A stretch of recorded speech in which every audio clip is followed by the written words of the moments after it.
Praise the Lord. கர்த்தருடைய பரிசுத்த நாமம் மகிமைப்படுவதாக. இந்த நாளும் இயேசுவின் நாமத்தினால் உங்களுக்கு இனிய நாளாய் அமைவதாக.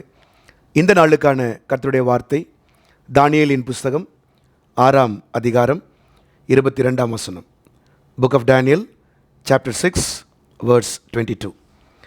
சிங்கங்கள் என்னை சேதப்படுத்தாதபடிக்கு தேவன் தம்முடைய தூதனை அனுப்பி அவைகளின் வாயை கட்டி போட்டார். அதேனென்றால் அவருக்கு முன்பாக நான் குற்றமற்றவனாய் காணப்பட்டேன். ராஜாவாகிய உமக்கு முன்பாகவும் நான் நீதிகேடு செய்ததில்லை என்றான். கர்த்தருடைய நாமம் பரிசுத்தப்படுவதாக. அருமையான கர்த்தருடைய பிள்ளைகளே, இந்த நாளுக்கான வார்த்தை, ஏன் நாம் காயப்படுகிறோம்? அநேக வேளைகளில் இங்கே தானியேல் சொல்லுவது போல சிங்கங்கள் நம்மை சேதப்படுத்த கூடும். தாவீது சொல்றார், என் ஆத்துமா சிங்கங்களின் நடுவில் இருக்கிறது. மனிதர்களை பிசாசு சிங்கங்களாக பயன்படுத்துவான். அவங்க வாயில் இருக்கிற வார்த்தைகள் நம்மை காயப்படுத்தும்.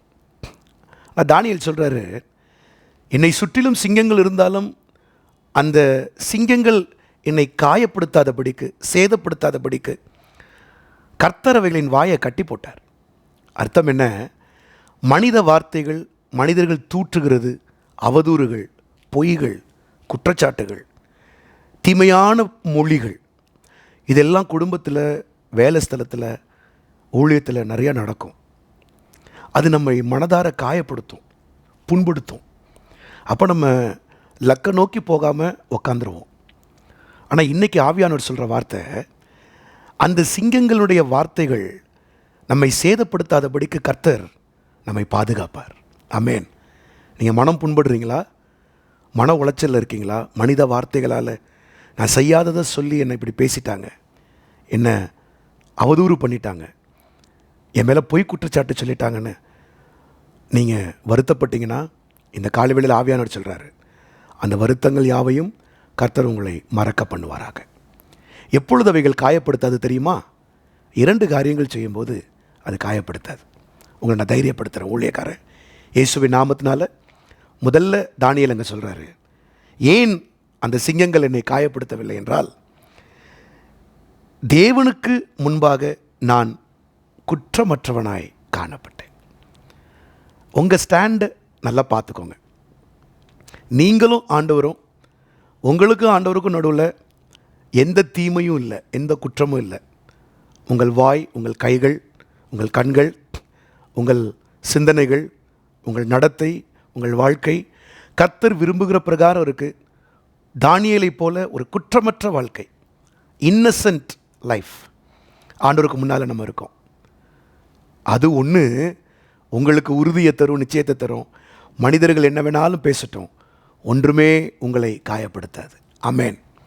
2வது, உங்களுக்கு கொடுக்கப்பட்டதான வேலையோ, இல்லாவிட்டால் உத்தியோகமோ, இல்லை ஊழியமோ, இல்லை குடும்பத்தில் உங்களுக்கு கொடுக்கப்பட்ட பொறுப்போ, எது இருந்தாலும் அதில் மற்றவர்களுக்கு முன்பதாக நீங்கள் உண்மையாக இருக்கிறீங்க.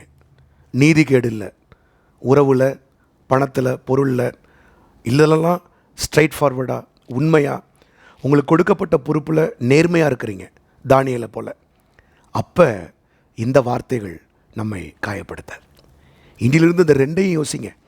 மனிதர்கள் உங்களை குறித்து அவதூறு சொல்லுது, தூற்றி, நிந்தித்து, பலவிதமான தீமையான மொழிகளை சொல்லும்போது கர்த்தருக்குள்ளே சந்தோஷப்பட்டு களி கூறுங்க. எப்படி? ஆண்டவரே, உமக்கு முன்பதாக நீதிமானாய் காணப்பட எனக்கு உதவி செய்கிறீங்க, உமக்கு ஸ்தோத்திரம். 2வது, எனக்கு கொடுக்கப்பட்ட சின்ன பொறுப்போ பெரிய பொறுப்போ எல்லாவற்றிலும் மனிதர்களுக்கு முன்பதாக உண்மையாக இருக்க எனக்கு பலன் தர்றீங்க. இது 2லும் நான் உண்மையாக இருக்கிற ஆண்டவரே, இதை ஞாபகத்தில் கொண்டு வாங்க, இதை யோசனையில் கொண்டு வாங்க. மனித காயங்கள், மனித அம்புகள் உங்களை தைக்காது. கர்த்தர் அவைகளினுடைய வாயை கட்டி போடுவார். நீங்கள் தானியேலை போல ஜெயமாக இருப்பீர்கள். கர்த்தர் உங்களை இந்த வார்த்தைகளினாலே திடப்படுத்துவாராக. ஆமேன். ஜெபிப்போமா? பிதாவே, உடைய கரத்தில் எங்களை ஒப்புக் கொடுக்கிறோம். ஆண்டவரே, அநேக நேரங்களிலே தரிசனத்தை நோக்கி நாங்கள் போகும் பொழுது, லக்கை நோக்கி போகும் பொழுது, மனித வார்த்தைகள், அவதூறுகள், ஆண்டவரே, தூற்றுகிற வார்த்தைகள், பழி சொற்கள், நிந்தனைகள் இவைகளை தாங்கி தாங்கி என்னுடைய மனது புண்படும் பொழுது, ஆவியானவரே, நீர் இந்த நாளிலே கொடுத்த ரேமாவின்படி உம்முடைய பிள்ளைகள் உமக்கு முன்பாகவும் நீர் கொடுத்ததான பொறுப்புகளின் மத்தியிலும் உண்மையோடு காணப்பட்டு தங்களை தேற்றிக்கொள்ள உதவி செய்யுங்கப்பா. ராஜா, தானியேலை சிங்கங்கள் சேதப்படுத்தாதபடிக்கு காத்த தேவன் உம்முடைய பிள்ளைகளையும் மனித சிங்கங்கள் ஆண்டவரே சேதப்படுத்தாதபடிக்கு அவர்கள் தங்களை காத்துக்கொள்ள, இந்த 2 காரியங்களிலும் தங்களை காத்துக்கொள்ள உம்முடைய பிள்ளைகளுக்கு உதவி செய்யும். சோர்ந்து போருடைய உள்ளங்களை திடப்படுத்தும்.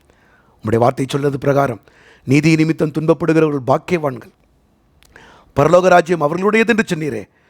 உங்கள் நிமித்தம் அநேகர் தீமையான மொழிகளை சொன்னாலும் சந்தோஷப்பட்டு களி கூறுங்கள், பரலோக ராஜ்யம் உங்களுடையது என்று சொன்னீரே. அந்த வார்த்தையின்படி நாங்கள் சந்தோஷப்பட்டு களி கூர்ந்து மன அழுத்தத்துக்கு செல்லாமல் உம்மை நோக்கி தொடர்ந்து ஓட, தரிசனத்தை நோக்கி ஓட கர்த்தர் எங்கள் ஒவ்வொருவருக்கும் கிருபை தாரும். நம்முடைய பிள்ளைகளுக்கு கிருபை தாரும். அப்படியே கர்த்தர் செய்கிறபடியால் நமக்கு ஸ்தோத்திரம், ஸ்தோத்திரம், ஸ்தோத்திரம், ஸ்தோத்திரம், ஸ்தோத்திரம். இயேசுவின் நாமத்தில் வேண்டிக் கொள்ளுகிறோம் நல்ல பிதாவே. Amen, amen, amen. God bless you. கர்த்தர் உங்களை ஆஸ்வதிப்பாராக. அமேன், அமேன், அமேன்.